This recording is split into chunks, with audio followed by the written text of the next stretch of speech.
Sainik board letter ಬಂತು. ಸೈನಿಕ್ ಬೋರ್ಡಿಂದ ಓಡ್ ಬಂದು ಏನೇನು ಲೆಟ್ರ್ ಬಂತಿತ್ತಲ್ಲ ಸೈನಿಕ್ ಬೋರ್ಡಿಂದ ಬಂದ ಹಚ್ಚನ ಕರ್ನಾಟಕ ಕಳಿಸ್ಕೊಟ್ಟಿದ್ರು. ಎಲ್ಲಿ ವಿಧಾನಸೌಧಕ್ಕೆ. ವಿಧಾನಸೌಧದಲ್ಲಿ ಯಾವ್ದು ಪೋಸ್ಟ್ ಇಲ್ಲ, ಕಾಯಿಬೇಕಪ್ಪ ಹಂಗೆ ಅಂದ್ಬಿಟ್ಟು KSRTC ಮಾಡ್ತೀವಿ ಅಂದರು. ಸರಿ ಆಯ್ತು KSRTCನೇ ಮಾಡ್ತೀನಿ ಕೊಡಿ ಅಂದು. ಅವನು ಯಾವನ ಮೈಕಲ್ ಮಾತಾಡ್ಬಿಟ್ರೆ ನೀವೇನು ಬಂದು ಕೊಡೋಕ್ಕೆ ನೆನಪಿದೆಯಾ ಸೈನಿಕ್ ಬೋರ್ಡಲ್ಲಿ ಮಾತಾಡಿದ್ದು? KSRTC ಮಾಡ್ಕೊಡ್ತೀನಿ ನಾನು. ಅದು ನೀವೇ ಯಾರು ಕೇಳೋಕ್ಕೆ, ನೀವೇನಿಲ್ಲ ಲೆಟ್ರು ಅಲ್ಲೇ ಬರ್ಸ್ಕೊಬಂದು ಎದುರುಗಡೆ ಕೊಡಬೇಕು ಅಂದ್ರೆ ಅಲ್ಲಿ ಕೇಳುವಾಗ ನೀವು ಕೇಳ್ಬೋದಿತ್ತಲ್ಲ ಸರ್. ಇದು ಬಿಡಿ, ನಮಗೆ ಚಾಮುಂಡಿ ಸ್ಟೇಡಿಯಮಲ್ಲಿ ಒಂದು ಸನ್ಮಾನ ಮಾಡಿದ್ರು. ಇದು ಇಂಪಾರ್ಟೆಂಟು.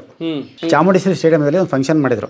ಎಕ್ಸರ್ವಿಸ್ಮೆನ್ನೇ ಅವ್ರ ಸಂಘದ 2006ರಲ್ಲಿ ಜನವರಿ 20ಕ್ಕೆ ಒಂದು ಫಂಕ್ಷನ್ ಮಾಡಿದ್ರು. ಏನು ಫಂಕ್ಷನ್ ಸರ್?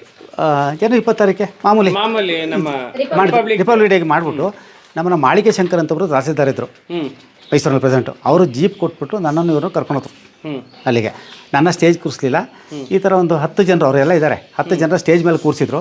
ಒಂದು ಹಣ್ಣಿನ ಬಗ್ಗೆ ಒಂದು ಸಾಲು, ಒಂದು ಸ್ಟೀಲ್ದು ಕಪ್, ಅಂದರೆ ಮೆಡಲ್ ಬರ್ತದೆ ಮೊದಲು ಬರ್ತದೆ ನೋಡಿ, ಅದೊಂದು ಕೊಟ್ಟರು. ಕೊಟ್ಟಾದಮೇಲೆ ಅವರು ಪ್ಲಾಸ್ಟಿಕ್ ಇದು ಬ್ಯಾಗ್ ಕೊಟ್ಟರು, ಅದು ಹಾಕ್ಕೊಂಡ್ರು.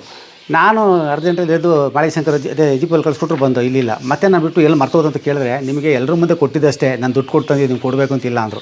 ಈ ಥರ ಅವಮಾನ ಸಹಿಸ್ಕೊಂಡು ಇದು ಯಾರಿಗೂ ಆಗಿಲ್ಲ ಅಲ್ಲ. ಈ ಥರ ಯಾರೆಲ್ಲ ಉಂಟಾ? ಕೊಟ್ಟಿದ್ದನ್ನ ವಾಪಸ್ ತಗೊಳ್ಳೋರು. ಅದು ಜನವರಿ 26 ರಿಪಬ್ಲಿಕ್ ಡೇ ಸೆಲೆಬ್ರೇಷನ್ ಚಾಮುಂಡೇಶ್ವರಿ ದೊಡ್ಡ ಸ್ಟೇಡಿಯಂ ಅದು, ಅಲ್ಲಿ ಮಾಡಿದ್ನ ವಾಪಸ್ ಇಸ್ಕೊಂಡ್ರು. ನಮ್ಮನ್ನು ಕೇಳಿದೆ, ಸುಮಾರು ಫಂಕ್ಷನ್ ಹೇಳಿದೆ. ನಮ್ಮ ಸತ್ತೋದ ಈಗ ಸುಬ್ರಹ್ಮಣ್ಯ ಅಂತ ಒಬ್ಬರು ಇದ್ರು, ಲೀಗಲ್ ಅಡ್ವೈಸರ್ ಆಗಿದ್ರು, ಲಾಯರ್ ಅವರು. ಲೀಗಲ್ ಅಡ್ವೈಸರ್ ಆಗಿ ಎಕ್ಸರ್ವಿಸ್ಮೆನ್ ಇದಕ್ಕೆ ಇದ್ರು ಅವರು. ಈಗ ಒಂದು 2 ವರ್ಷ ಆಯ್ತು ಎಕ್ಸ್ಪರ್ಟ್ ಆಗಿ. ತಂದು ವಾಪಸ್ ತೊಗೊಂಡ್ವಿ. ಕುಮಾರ್ ನಾಯ್ಕ ಇದ್ಬಿಟ್ರೆ ನಮ್ಗೆ ಕೆಲಸ ಸಿಕ್ಕೋದು ಸರ್, ಖಂಡಿತವಾಗಿ. ಕುಮಾರ್ ನಾಯ್ಕ ತುಂಬ ಬೆಸ್ಟ್ ಆಫೀಸರು, ತುಂಬ ಚೆನ್ನಾಗಿ ಸ್ಪಂದಿಸ್ತಾಯಿದ್ರು. 17 ವರ್ಷದಲ್ಲೇ ಸಿಯಾಚನಲ್ಲಿ ನೋಡಿ ಅವನು. 17 ವರ್ಷದಲ್ಲಿ -30 36 ಸರ್, -36. ಇದು ಸತ್ತಾಗ ಇದೊಂದು ಬಯೋಟ ಇಲ್ಲಿದೆ ಸರ್. ಅಲ್ಲಿ ಪ್ರಶಾಂತ್ 82 ಡೇಟ್ ಆಫ್ ಬರ್ತ್.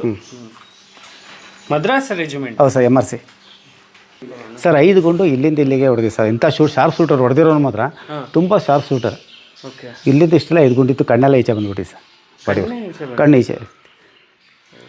ಅದು ಶೂಟ್ ಉಂಡಂದ್ರೆ ಬದ್ಲಿಂದ ಬಿದ್ದು ಕಲ್ಲು ಬರೋದು, ಒಂದು ಶೂಟ್ ಉಂಡಂದ್ರೆ ಇಲ್ಲಿ ಬಂದು ಇಲ್ಲಿ ಬರೋದು. ಪ್ರಿಯ ವೀಕ್ಷಕರೇ, ನಾವು ತೋರಿಸುತ್ತಿರುವ ಇತಿಹಾಸದ ಕಥೆಗಳು ಕನ್ನಡದ ಕಲೆ, ಸಾಹಿತ್ಯ, ಸಂಸ್ಕೃತಿ, ಜನಜೀವನ, ಇತಿಹಾಸ ಸೃಷ್ಟಿಸಿದ ಜನಸಾಮಾನ್ಯರ ಅಸಾಮಾನ್ಯ ಕಥೆಗಳು ನಿಮಗೆ ಇಷ್ಟ ಆಗಿದ್ಯಾ? ಹಾಗಿದ್ರೆ ವಿಡಿಯೋ ನೋಡಿ ಸುಮ್ಮನಾಗ್ಬೇಡಿ, ಶೇರ್ ಮಾಡಿ, ಸಪೋರ್ಟ್ ಮಾಡಿ, ನಮ್ಮೊಂದಿಗೆ ಜೊತೆಯಾಗಿ. ಇದು ನೀವೇ ಬೆಳೆಸಿದ ನಿಮ್ಮ ನೆಚ್ಚಿನ ಡಿಜಿಟಲ್ ಮಾಧ್ಯಮ. ಇನ್ಮುಂದೆ ನಿಮಗಾಗಿ ಇನ್ನಷ್ಟು ವಿನೂತನ ಶೈಲಿಯಲ್ಲಿ ಬರಲಿದೆ. ನಿಮ್ಮ ಬೆಂಬಲದೊಂದಿಗೆ ನಮ್ಮ ಪಯಣ ಮುಂದುವರಿಯುತ್ತಿದೆ. ಸಾಮಾಜಿಕ ಬದಲಾವಣೆಗೆ ಜೊತೆಯಾಗಿ